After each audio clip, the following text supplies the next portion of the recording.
Hello दोस्तों, आप लोग सब कैसे हैं। उम्मीद करता हूं जहां पे भी होंगे अच्छे होंगे। और आप मुझे सुन रहे हैं आपके अपने प्यारे चैनल जिसका नाम है टेट्स गुरु। तो आज हम करने वाले हैं KVS TGT 2016 का पैडागोजी सेक्शन।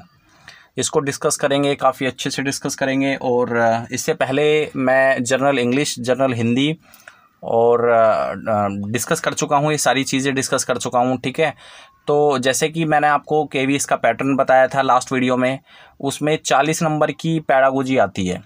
ठीक है, तो पैडागोजी का अगर आपको आइडिया लेना है किस लेवल की पैडागोजी KVS के अंदर आती है, तो आप इन वीडियोस को देख सकते हैं। ये वीडियो जो है ये वीडियो है और आने वाली जो वीडियोज़ हैं वो आपको काफ़ी हेल्प करने वाली हैं। ठीक है, नॉर्मली बच्चे समझते हैं कि KVS के अंदर नॉर्मल जो पैडागोजी सेक्शन आता है वो CTET से मिलता जुलता आता है, लेकिन ऐसा नहीं है। आपको एक आइडिया हो जाएगा। ठीक है, आप इस क्वेश्चन पेपर को देखें। KVS TGT 2016 का ये क्वेश्चन पेपर है। ठीक है, तो स्टार्ट करते हैं। मैं पूरी कोशिश करूंगा कि सारे कॉन्सेप्ट मैं आपको जो भी क्वेश्चंस के आंसर होंगे मैं आपको अच्छे से एक्सप्लेन करता चला जाऊं। ठीक है, तो 40 नंबर की पैडागोजी होती है। तो देखिएगा, सबसे पहले मैं इसको डिलीट कर देता हूँ। इससे पहले मैंने जो है जनरल इंग्लिश, जनरल हिंदी के वीडियो भी बनाए हुए हैं, तो आप देख लेना एक बार, आपको अच्छे से समझ में आ जाएगा। KVS जस्ट एक छोटी सी मुहिम है कि KVS के अंदर बेसिकली किस तरीके का पेपर आता है, क्योंकि यूट्यूब पे इतना कंटेंट नहीं पड़ा हुआ है। ठीक है, यूट्यूब पे इतना कंटेंट नहीं है, वीडियोज़ नहीं है। तो मेरी कोशिश है कि पुराने KVS के पेपर को सोल्व किया जाए। ठीक है, और अगर आपने सब्सक्राइब नहीं किया है तो सब्सक्राइब करके चलें, साथ में दिल की घंटी ज़रूर बजाएं, यानी कि बेल आइकन ज़रूर प्रेस करें, जिससे कि आपको रेगुलर अपडेशन मिलती रहे वीडियोस की। तो स्टार्ट करते हैं। 111 क्वेश्चन। माइक्रो टीचिंग क्या है? माइक्रो टीचिंग आपकी जो है बेसिकली डिफरेंट टीचिंग स्किल्स की प्रैक्टिस करना। मतलब जैसे मान लो एक टीचर है, तो टीचर देखो काफ़ी सारे मेथड होते हैं। टीचर जो है लेक्चर मेथड भी अडोप्ट करता है, लेक्चर मेथड से भी बच्चों को पढ़ा सकता है। एक टीचर के अंदर एक एबिलिटी होनी चाहिए, स्किल होनी चाहिए कि उसको कंप्यूटर भी चलाना है, क्योंकि कंप्यूटर से ही फिर स्मार्ट क्लास बनती है। और उसको कंप्यूटर चलाना आएगा तो स्मार्ट क्लास भी ऑपरेट करनी आएगी, फिर उसको 3D क्लासेस के अंदर भी सारी चीज़ें ऑपरेट करनी आएगी। तो डिफरेंट यही तो टीचिंग स्किल्स हैं। तो that is the micro teaching. तो माइक्रो टीचिंग की बात जब आए तो आप ये मत समझ लेना कि भाई माइक्रो टीचिंग डिटेल में पढ़ाना हो गया, या किसी टॉपिक से रिलेटेड है, या माइक्रो कॉन्सेप्ट प्रोवाइड कराना हो गया स्टूडेंट को। ऐसा कुछ भी नहीं है। माइक्रो टीचिंग जुड़ा हुआ है practice different teaching skills separately. तो इसका जो आंसर है वो बनेगा ऑप्शन नंबर D। ठीक है, समझ में आ गया आपको। चलते हैं नेक्स्ट क्वेश्चन की तरफ। Preparation of a test according to test specification in the blueprint mostly enhances. मान लो एक स्टूडेंट है, वो प्रिपरेशन कर रहा है टेस्ट की, ब्लूप्रिंट के हिसाब से कर रहा है, ब्लूप्रिंट के हिसाब से कर रहा है। तो बेसिकली ऐसा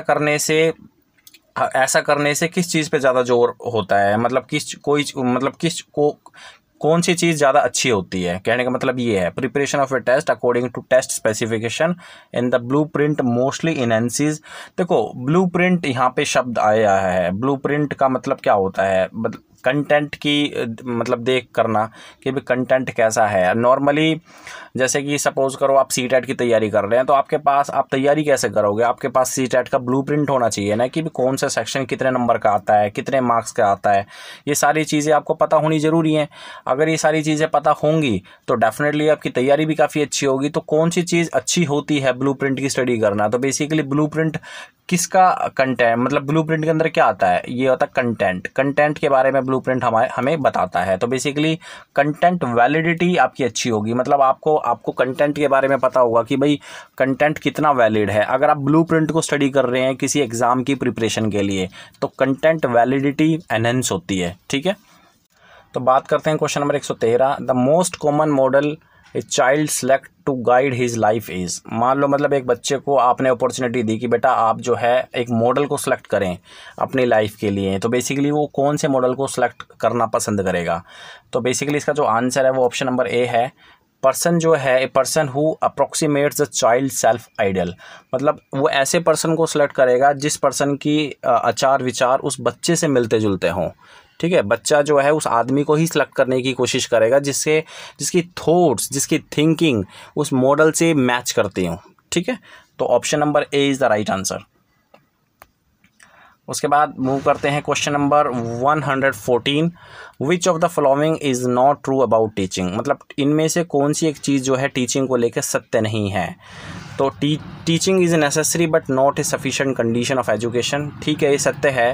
as a result of teaching the student must learn, तो इसमें ये चीज़ असत्य है कि जो टीचिंग का जो रिजल्ट होगा उसके एंड में स्टूडेंट को सीखना ही पड़ेगा, स्टूडेंट सीखेगा ही। यहाँ पे जो मस्ट आ रहा है दैट इज़ ये चीज़ गलत है कि भाई आप कोई मान लो टीचर हैं, आप बच्चे को सिखा रहे हैं कोई चीज़, अगर आप बच्चे को सिखा रहे हैं तो आप ये नहीं कह सकते कि बेटा तेरे को सीखना ही पड़ेगा, आज मैं तेरे को ये पढ़ा रहा हूँ, तेरे को डेफिनेटली सीखना पड़ेगा।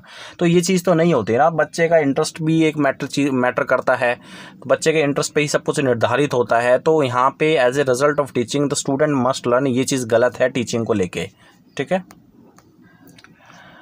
मूव करते हैं क्वेश्चन नंबर 115 आपके सामने है। As the question of the values, मतलब जहाँ तक मूल्यों का प्रश्न है तो बेसिकली कौन सा क्वेश्चन यहाँ पे, कौन सा ऑप्शन यहाँ पे अप्रोप्रिएट होगा। वैल्यूज़ का मतलब होता है मूल्य। तो बेसिकली देखो 2-3 चीज़ें होती हैं।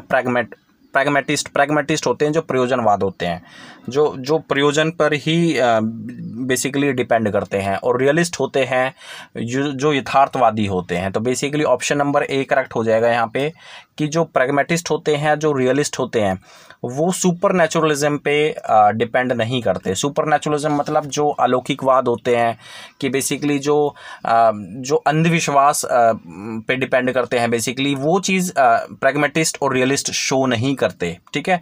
तो option number A is the right answer. Option number A is the right answer. The pragmatist and the realist reject the super naturalism. तो ये जो प्रैग्मेटिस्ट होते हैं और जो रियलिस्ट होते हैं, ये सुपर नेचुरलिज्म को जो है रिजेक्ट करते हैं, ठीक है। ये चीज़ याद रखना आप। देखो यही चीज़ बहुत इंपॉर्टेंट है केवीएस की पेडागोजी में, क्योंकि ये चीज़ जो है सीटेट के अंदर नहीं आती है। आपने भी देखा होगा, जिन बच्चों ने, जिन स्टूडेंट ने सीटेट के एग्ज़ाम दिए तो उन्होंने देखा होगा कि प्रैग्मेटिस्ट रियलिस्ट के बेस पर क्वेश्चन नहीं आते हैं। तो आपको प्रैग्मेटिस्ट, रियलिस्ट या फिर आइडियलिस्ट, इन चीज़ों के बारे में अच्छे से पढ़ना है, ठीक है। और अगर आप फ्यूचर में जैसे सब्सक्राइब करते हो चैनल को, तो फ्यूचर में काफ़ी सारी वीडियोज़ आपको मिलने वाली है, तो डोंट वरी अबाउट दैट। उसके बाद बढ़ते हैं question number 116। In which type of thinking does a person begin with multiple ideas and reaches one solution. देखो एक स्टूडेंट है तो एक आपको थिंकिंग का टाइप बताना है कि स्टूडेंट जो है मल्टीपल आइडिया से चला है। मल्टीपल आइडियाज़ मतलब कि वो डिफरेंट आइडिया से चला हो। जैसे इस तरीके से एक आइडिया ये हो गया, दूसरा आइडिया ये हो गया, तीसरा आइडिया ये हो गया, चौथा आइडिया ये हो गया। तो यहाँ पे आके वो रुका है, मतलब मल्टीपल आइडिया से वो चला है और एक सारे आइडियाज़ कन्वर्ज हो गए एक पॉइंट पे। कन्वर्ज मतलब इकट्ठा हो गए एक पॉइंट पे, ठीक है। तो ये कन्वर्जेंट थिंकिंग हो गई, ठीक है। क्या हो गई? ये कन्वर्जेंट थिंकिंग हो गई, ठीक है, कि मल्टीपल आइडिया से चलना और एक आइडियाज़ पे, एक सॉल्यूशन पे पहुंच जाना, दैट इज़ कन्वर्जेंट थिंकिंग। और इसका अगर आप उल्टा कर देते हैं, रिवर्स कर देते हैं, तो वो आपका डाइवर्जेंट थिंकिंग बन जाएगा, ठीक है। Social development is essentially a matter of. जो सोशल डेवलपमेंट है वो बेसिकली एक मैटर है। किस चीज़ का एक मैटर है? तो इसका जो राइट आंसर है वो है option number D, the integration of one's purpose with those of the social order. मतलब एक का जो एक इंसान है, उसके जितने भी पर्पस हों उनको आप इंटीग्रेट कर लो, ठीक है। और वो सारे के सारे पर्पस सोशल ऑर्डर के अंदर होने चाहिए। किसके अंदर होने चाहिए?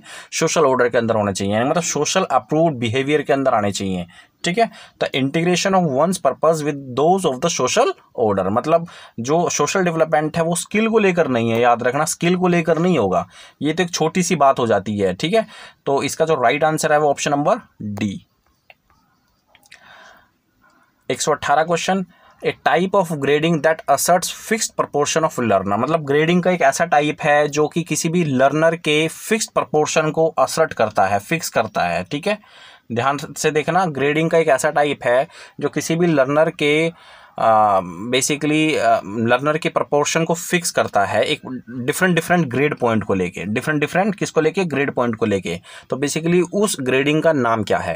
एब्सोल्यूट ग्रेडिंग, डायरेक्ट ग्रेडिंग या इनडायरेक्ट ग्रेडिंग या फिर रिलेटिव ग्रेडिंग। देखो ऑप्शन आपका आ जाएगा इसके अंदर, option number D, it is a relative grading, ठीक है। कि जब किसी भी स्टूडेंट के फिक्स्ड प्रपोर्शन को कनेक्ट करते हैं, किसके साथ कनेक्ट करते हैं? डिफरेंट ग्रेड पॉइंट के साथ रिलेट किया जा रहा है। क्या किया जा रहा है? रिलेट किया जा रहा है। तो आंसर क्या हो जाएगा आपका? Relative grading. What does the abbreviation ADHD stands for. ठीक है, ये क्वेश्चन काफ़ी इंपॉर्टेंट है। ADHD की फुल फॉर्म आपको बतानी है। इसकी जो फुल फॉर्म है वो है attention deficit hyper activity disorder.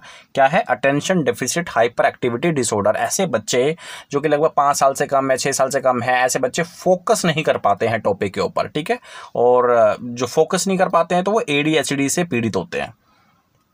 और ये एक प्रकार की जो है लर्निंग डिसेबिलिटी नहीं है, मैं आपको ध्यान दिला देता हूं, ये it is not a learning disability, इसको करेक्ट किया जा सकता है। Which of the following best describe the extent of the effect of heredity upon development? तो इनमें से हेरिडिटी को लेके कौन सी चीज़ सत्य है, कौन सी चीज़ सत्य है? तो ऑप्शन को ध्यान से पढ़ें। इसका जो राइट आंसर हो जाएगा वो हो जाएगा आपका option number B. Heredity is the primary determinant of how far we can go. मतलब हेरिडिटी जो है वो प्राइमरी निर्धारक एक वैल्यू है। Heredity is the primary determinant है, जिससे कि ये पता चल जाता है कि कोई भी बच्चा डेवलपमेंट के अंदर कितना दूर तक जा सकता है। याद रखना, जा सकता है, जाएगा नहीं, क्योंकि अगर हम बोलेंगे जाएगा तो ये सर्टेनिटी हो गई है, और एक्चुअली में सर्टेनिटी तो कोई चीज़ होती नहीं है। हमें नहीं पता कितना जाएगा। ठीक है, हमें एग्जैक्टली नहीं पता कि बच्चे का डेवलपमेंट कितना दूर तक जाएगा, तो हम इसको जाएगा ना बोले, हम इसको बोले जा सकता है। ठीक है, how far we can go. ठीक है, ऑप्शन नंबर बी यहां पे करेक्ट हो जाएगा। बात करते हैं question number 121। The field theory of learning places primary Mphasis on. जो फील्ड थ्योरी है बेसिकली वो किस पर ज़्यादा जोर देती है? तो बेसिकली वो ज़्यादा जोर देती है ऑप्शन नंबर सी, यानी कि द होलनेस ऑफ लर्निंग, यानी कि लर्निंग अधिगम की समग्रता। अधिगम किस परिस्थितियों में हो रहा है, याद रखना। The wholeness of learning situation यहाँ पे आ गया है। एक्चुअली में यहाँ पे कंफ्यूज हो सकते हो प्रोसेस में भी, लेकिन प्रोसेस पे डिपेंड नहीं करता है, सिचुएशन पे डिपेंड करता है कि जो लर्निंग हो रही है वो किस परिस्थिति में हो रही है, किस सर्कमस्टांसिस में हो रही है। दैट यानी कि option number C is the correct, the wholeness of learning situation. ठीक है, अधिगम की समग्रता। Question number 122, which of the following is an example of specific learning disability. देखो, अभी थोड़ी देर पहले मैं बता रहा था ADHD जो है वो लर्निंग डिसेबिलिटी नहीं है। तो लर्निंग डिसेबिलिटी क्या है? लर्निंग डिसेबिलिटी है डिसलेक्सिया। ठीक है, जो कि पढ़ाई से, पठन से रिलेटेड है, पढ़ने से रिलेटेड है। क्वेश्चन नंबर 123, तो एक बार 123 को देख लेते हैं, ऑप्शन मैं बाद में दिखा दूंगा आपको। Arrange the following stages of counselling. तो आपको काउंसलिंग की स्टेजेस अरेंज करनी है। आपको किसकी स्टेजेस अरेंज करनी है? काउंसलिंग की। तो काउंसलिंग की स्टेजेस आपको अरेंज करनी है। ये आपके पास कोड हैं। Establishing एम्फैटिक understanding, termination and follow up, initial procedure, intervention strategies. तो आपको ये क्रम में लगानी है। देखो, सबसे पहले आप क्या करोगे, आप किसी बच्चों को परामर्श दे रहे हो, किसी बच्चों को सजेस्ट कर रहे हो, तो पहले बच्चों की प्रॉब्लम को समझोगे। पहले तो आएगा आपका समझना, समझोगे ना पहले तो। उसके बाद जो है आप क्या करोगे, इनिशियल प्रोसीजर अपना स्टार्ट कर दोगे। उसके बाद क्या करोगे, इनिशियल प्रोसीजर स्टार्ट कर दोगे। देखो, सबसे पहले तो बच्चे की प्रॉब्लम को समझ लिया, हाँ भाई तेरे में ये प्रॉब्लम है। उसके बाद इनिशियल प्रोसीजर आपने समझ लिया कि भाई इनिशियल ये हम प्रोसीजर अब इनिशिएट करने जा रहे हैं। ठीक है, तो आप उनको स्ट्रेटेजी में बना के इनिशिएट कर दोगे, आप स्ट्रेटेजी लागू करोगे उसके बाद, और फाइनली लास्ट में आ जाएगा फॉलो अप। Follow up. तो इसका कैसा क्रम आप लगाओगे? सबसे पहले तो आएगा ए, ठीक है, उसके बाद आ जाएगा सी, उसके बाद आ जाएगा आपका डी, और लास्ट में आएगा आपका बी। ठीक है, ACDB। तो कौन सा ऑप्शन हो गया यहाँ पे? Option number C. ठीक है, सबसे पहले अंडरस्टैंडिंग करोगे, उसके बाद इनिशियल प्रोसीजर इनिशिएट करोगे, फिर स्ट्रेटेजी बनाओगे, लास्ट में फॉलो अप करोगे। फॉलो अप एंड में आता है।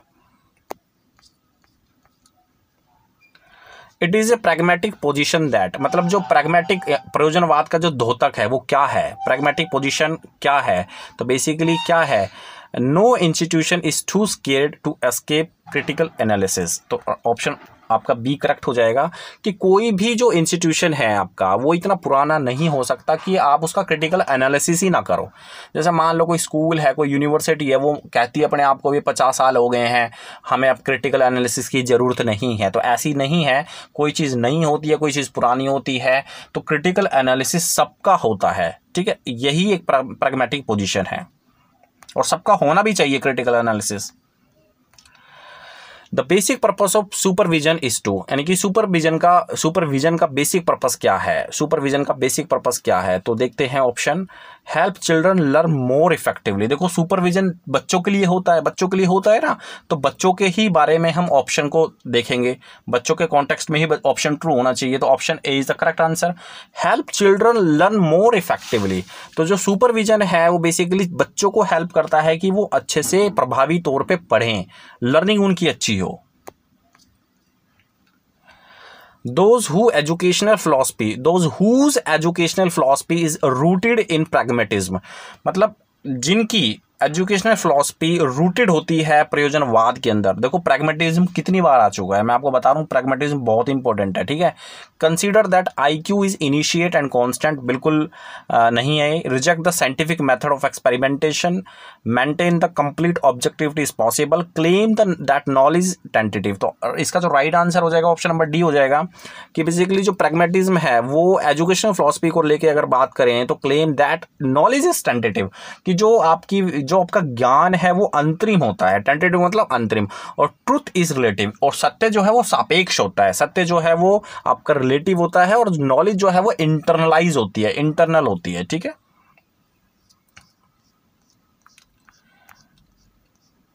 Now talk about 127th question, integrated education for the disabled employees.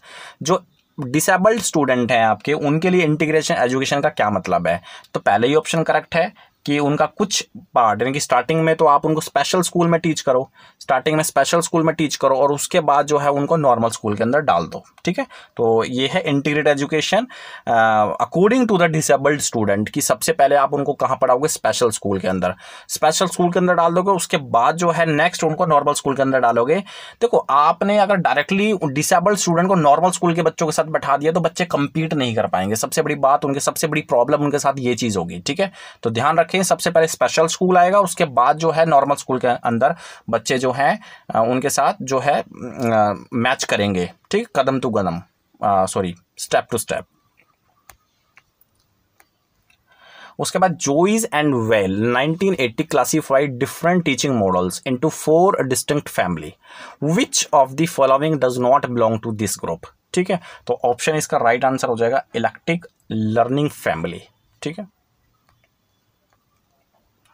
The basic ideal of democratic society, जो डेमोक्रेटिक सोसाइटी का मेन मोटिव क्या है, तो क्या है, ध्यान से पढ़ें option, frequent criticism of whatever one's thinking as wrong, powerful leadership, belief in the opinions of the leader, respect for the enlightened individual. तो इसका जो राइट आंसर है वो है ऑप्शन नंबर डी, कि जो देखो डेमोक्रेटिक सोसाइटी है, जो प्रजातंत्रीय समाज है, बेसिकली उसका बेसिक आइडियल यही है कि आप एक दूसरे की भावनाओं की कदर करो, ठीक है, रिस्पेक्ट करो। Cumulative frequency graph is known as, तो इसका जो राइट आंसर है बच्चों वो हो जाएगा ओगिव, ठीक है, याद रखना ओगिव।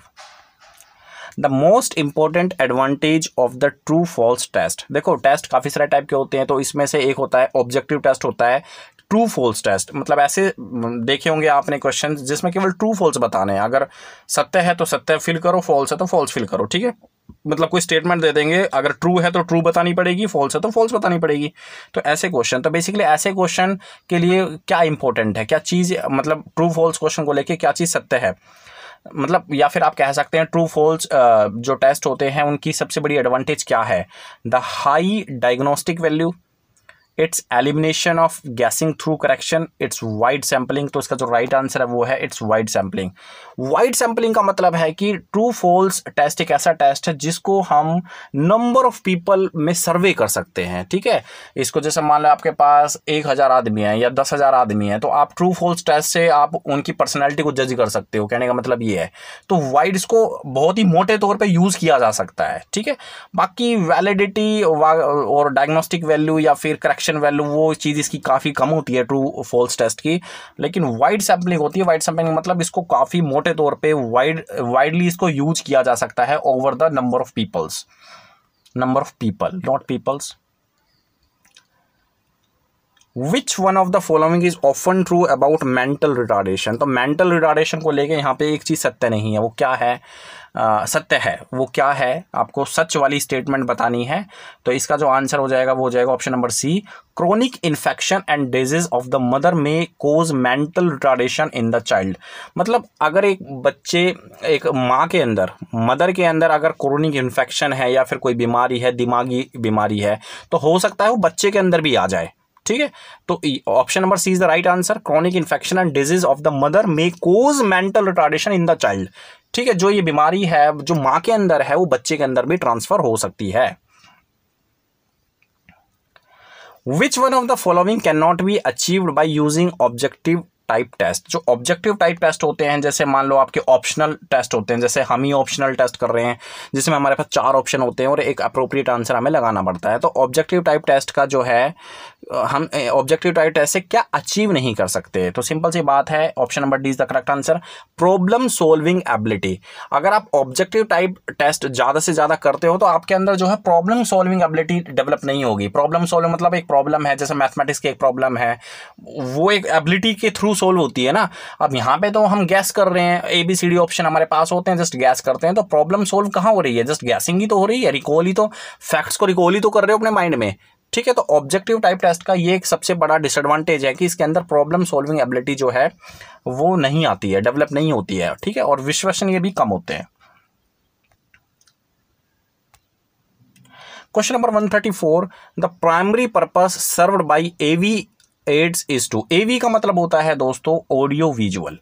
जो ऑडियो विजुअल एड्स हैं जो कई बार टीचर यूज़ भी करते हैं स्कूल के अंदर, तो उसका प्राइमरी पर्पस क्या है, तो उसका प्राइमरी पर्पस है कि कई बार डाउट्स को क्लियरफाई करना। ठीक है, मोस्ट ऑफ द टाइम तो बच्चे जो हैं क्लास के अंदर ही पढ़ते हैं, टीचर जो है वो लेक्चर मेथड के थ्रू ही बच्चों को पढ़ाता है, लेकिन सम टाइम अगर बच्चों को कोई चीज़ समझ में नहीं आ रही है तो हम उनके डाउट्स को क्लियरफाई करने के लिए उनको स्मार्ट क्लासेस में ले जाते हैं या फिर स्मार्ट क्लास यूज़ करते हैं। ठीक है, audio visual. 3 of the following are essential for the teachers to do if schools are to fulfill the expectations of the society. Which one is not? देखो, इन 4 ऑप्शन में से 3 ऑप्शन ऐसे हैं जिसमें स्कूल जो है बच्चों की एक्सपेक्टेशन को फुलफिल करता है, जो नहीं है वो आपको सेलेक्ट करनी है। They must relate school activity to cultural patterns.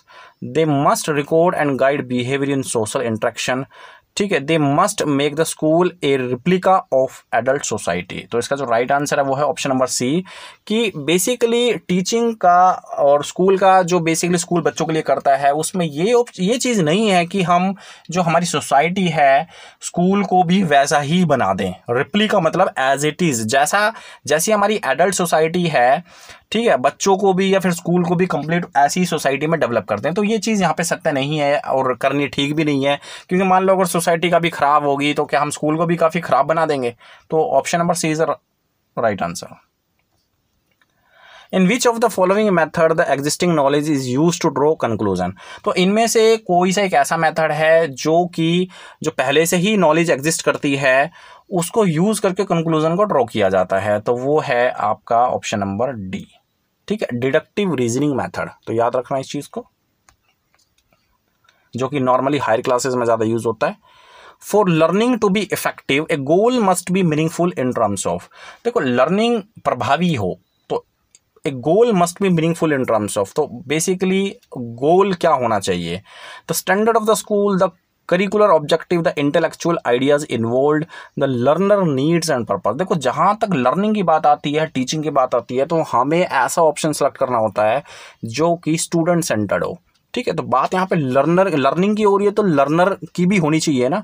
The learners needs and purpose, की लर्नर की जो नीड्स हैं, ठीक है, और उनके पर्पस हैं वो फुलफिल हो। ठीक है, 138, विच of the following is not correct about NCERT। NCERT जो बुक्स होती हैं उनको लेके यहाँ पे एक चीज़ असत्य है, वो क्या है, तो बेसिकली क्या है जल्दी से बताओ। इसका जो राइट आंसर है वो हो जाएगा option number B. Option number B is the right answer. It is a statutory body created by the act of parliament. देखो, NCERT को पार्लियामेंट ने नहीं बनाया, संविधान ने नहीं बनाया। ठीक है, ये एक ऑटोनॉमस ऑर्गेनाइजेशन है जो अपने आप काम करती है। ठीक है, गवर्नमेंट ऑफ इंडिया की ऑटोनॉमस जो है ऑर्गेनाइजेशन है जो अपने आप ही काम करती है। ठीक है, इसको पार्लियामेंट ने नहीं बनाया। 139 the curriculum of the school exist for the purpose of, जो स्कूल का करिकुलम है वो किस चीज़ के लिए, किस पर्पस के लिए एग्जिस्ट करता है, स्कूल का करिकुलम। ठीक है, तो स्कूल का करिकुलम किस चीज़ के लिए एग्जिस्ट करता है ये हम देख लेते हैं, और ऑप्शन ए ही आपका राइट आंसर है।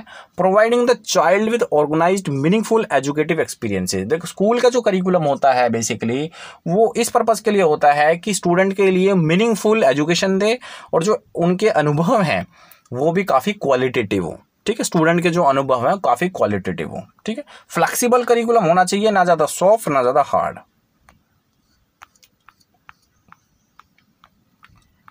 बात करते हैं 140 question. Which of the following statements concerning the validity and reliability of a test is most accurate. देखो जब तक टेस्ट की बात आती है तो देखो वैलिडिटी और रिलायबिलिटी ये दो फैक्टर बहुत ही मेजर होते हैं, याद रखना। और जब भी आप जैसे मान लो केवीएस के लिए आप जा रहे हैं या फिर DSSB के लिए जा रहे हैं तो वहां पे वैलिडिटी और रिलायबिलिटी के टॉपिक को अच्छे से क्लियर करके जाना। ठीक है, वैसे आपको चिंता लेने की जरूरत नहीं है, चिंता करने की जरूरत नहीं है, क्योंकि इस चैनल पे मैं टाइम टू टाइम आपके लिए बहुत ही क्वालिटेटिव वीडियोस लेके आऊँगा, टॉपिक्स लेके आऊँगा जो कि हायर टीचिंग एग्जाम्स के लिए जो है एप्लीकेबल होती हैं। ठीक है, तो बताइए which of the following statement concerning the validity and reliability of a test is most accurate. ठीक है, तो बताइए ऑप्शन देखें, ऑप्शन काफ़ी सिंपल हैं सारे। देखो एक टेस्ट को लेकर दो चीज़ें होती हैं, एक तो उसकी वैलिडिटी होती है और एक उसकी रिलायबिलिटी होती है। ठीक है, वैलिडिटी मतलब वैधता और रिलायबिलिटी का मतलब होता है विश्वसनीयता। ठीक है, तो कोई भी टेस्ट वैधित नहीं हो सकता, वो वैलिड नहीं हो सकता जब तक वो विश्वसनीय ना हो। ठीक है, तो ऑप्शन यहाँ पे B is the right answer. A test can not be valid unless it is reliable, जब तक वो रिलायबल ना हो। देखो विश्वसनीयता बहुत जरूरी होती है टेस्ट की। ठीक है, क्योंकि हम कोई चीज़ ले रहे हैं, कंडक्ट करा रहे हैं, बच्चों के ऊपर करा रहे हैं, तो बच्चों को ही बेसिकली हमने सेंटर पे रखा हुआ है, तो जो कंक्लूजन हमें ड्रॉ करने पड़ते हैं वो टेस्ट के बेस पे ड्रॉ करने पड़ते हैं। ठीक है, तो बहुत ही ज़्यादा ज़रूरी हो जाता है कि टेस्ट की जो विश्वसनीयता है वो बहुत ही ज़्यादा हो। ठीक है, ऑथेंटिसिटी बहुत ही ज़्यादा हो। Which one of the following is the proper order of the Maslow's hierarchy of human needs? तो इनमें से मैस्लो हिरार्की का जो ह्यूमन नीड्स है उसका एक आपको जो एक सही क्रम आपको चूज करना है, तो ऑप्शन जो है A is the right answer. Psychological मतलब शारीरिक, सेफ्टी मतलब सुरक्षा, लव बिलोंगिंगनेस मतलब अपनापन, सेल्फ स्टीम, सेल्फ एक्चुअलाइजेशन। तो ये 4-5 चीज़ें हैं जो कि बेसिकली कर्म में लगी हुई हैं, बाकी ऑप्शन गलत है, यहाँ पे ध्यान से देख लेना आप।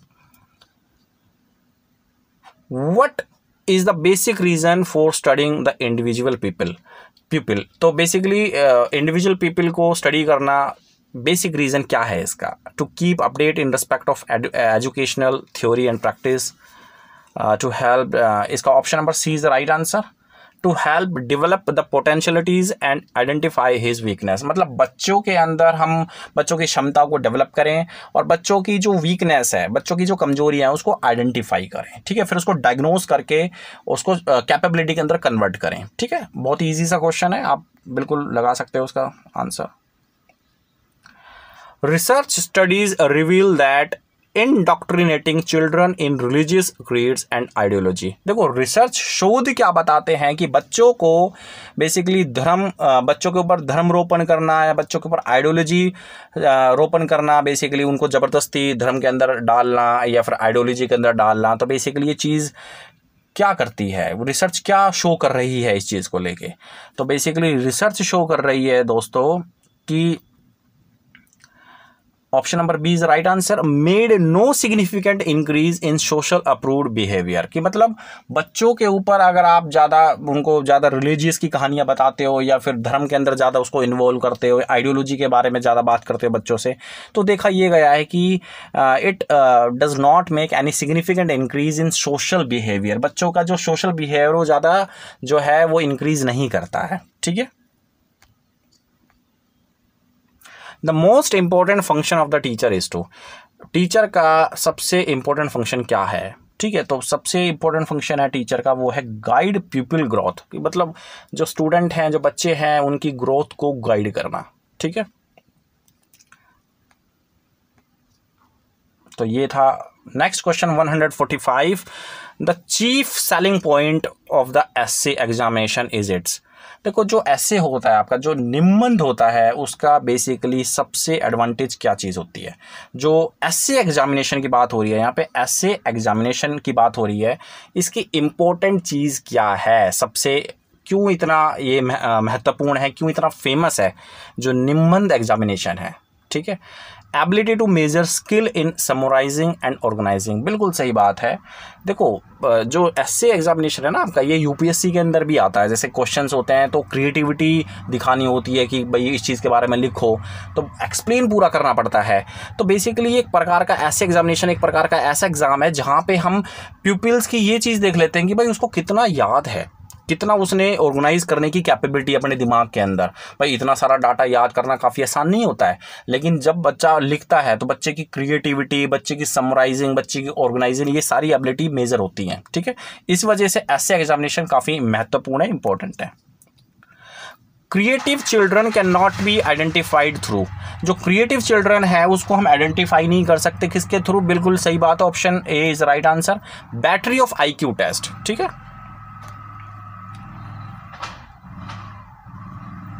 To educate according to nature means, मतलब बच्चों को एजुकेट करना नेचुरल तरीके से, तो बिल्कुल सही बात है, नेचर की बात हो रही है तो option B is the correct answer, to educate according to natural laws of human development. Next question की तरफ बढ़ते हैं। ये आ गया आपका 148, थोड़ा सा छोटा कर देते हैं। When school children become mischievous, explosive, rebellious and apathetic, the teacher should first look into। देखो स्कूल के बच्चे कई बार क्या हैं, थोड़े से ज़्यादा गुस्सा करने लग जाते हैं या फिर ज़्यादा शोर मचाने लग जाते हैं, ठीक है। तो बेसिकली एक टीचर को क्या करना चाहिए? तो टीचर को करना चाहिए कि बेसिकली चेक करे कि उनको जो काम असाइन दे रखा है वो अप्रोप्रिएट है या फिर उनकी डिमांड क्या है, ठीक है। जो demand and the demand made on them, नहीं उनकी डिमांड क्या है ये इन चीज़ नहीं है, या फिर उनसे क्या जो है बेसिकली डिमांड कर रखी है स्कूल मैनेजमेंट ने, तो वो सारी चीज़ें एक टीचर को देखनी पड़ेंगी। अगर स्कूल के कुछ बच्चे जो हैं इस तरीके से सडनली इस तरीके से बिहेव करने लग जाते हैं कि एक तो सबसे पहले देखो कि the appropriateness of the work assigned, कि सबसे पहले उनके ऊपर क्या वर्क असाइन किया हुआ है या फिर स्कूल मैनेजमेंट ने क्या डिमांड उनसे रखी हुई है, ठीक है। क्या पता कई बार ऐसी भी डिमांड हो जाती है कि बच्चों से फुलफिल ही नहीं होती है, ठीक है। 149, objective of education are not helpful, जो एजुकेशन का ऑब्जेक्टिव है वो हेल्पफुल नहीं है, ठीक है। तो किस चीज़ के लिए वो हेल्पफुल नहीं है? वो है, इसका जो राइट आंसर है वो है अंडरस्टैंडिंग चाइल्ड डेवलपमेंट, ठीक है। तो देखो एजुकेशन का जो ऑब्जेक्टिव होता है बेसिकली वो किस चीज़ के रिगार्डिंग होता है? बच्चों के अंडरस्टैंडिंग के रिगार्डिंग होता है। तो objective of education are not helpful in understanding child development, इसका राइट आंसर हो गया। And last question 150th, the lecture method would be most appropriate when used to. देखो जब लेक्चर मेथड व्याख्यान विधि दी जाती है तो बेसिकली ये सबसे ज़्यादा कहाँ अप्रोप्रिएट होता है?